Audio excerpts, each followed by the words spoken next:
Well, to be clear, it should be. You know, at the end of the day, if you're a business of this size and this club, succession planning surely should be part of their diligence. And I've got no problem with that at all. And I think that should be ongoing at every football club. That's part of the business, surely. I'm sure it is in what we'd call normal business life. That is outside of football. So I never really concern myself with that.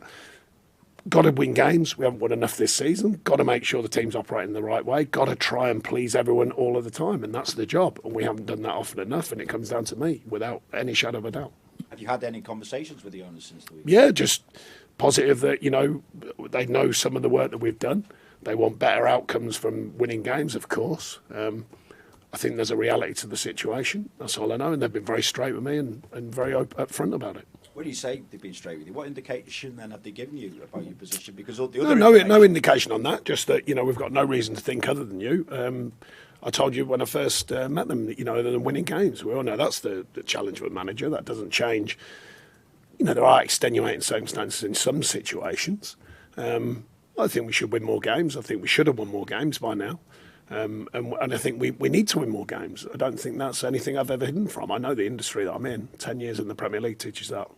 Sean, does it undermine your position when you're hearing information coming out that they've supposedly spoken to other candidates? No, like I say, I mean, whether they have or they haven't, they certainly have not told me that. If they have, I don't know how it works in the privacy world of it all, but if they have, it's succession planning. That's what, you know, clubs of these size, people sometimes forget it's a business as well. You know, I understand that totally.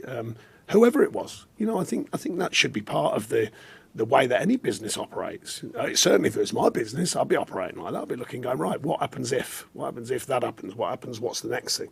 We certainly have to do it from a player point of view, a player trading point of view.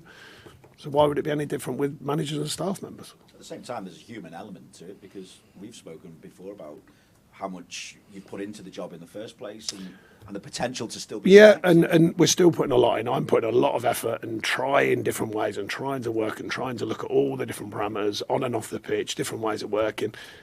That's part of being a manager, you know, so I'm well versed in it, and it's very difficult. And here has been extremely difficult. I spoke openly about that. There's a huge demand on me, there's a huge demand on the situation, and it's a constant, and that is part of Everton life, you know. And I've adapted to it, I've taken it on, I've had my knocks, and I'm getting them again now, and I've been through them before, you know that, and it's how you handle it and trying to always, you know, support the club. The club is always bigger than me. I've said that as soon as I got here. I see it as just I'm a custodian. So far, I've handled it pretty bloody well, I think. So now, can I go and win some games? Can we take it on another level? Can I change the narrative? Can I reinvent what we're trying to do to take it on another level? That's the biggest challenge at the moment.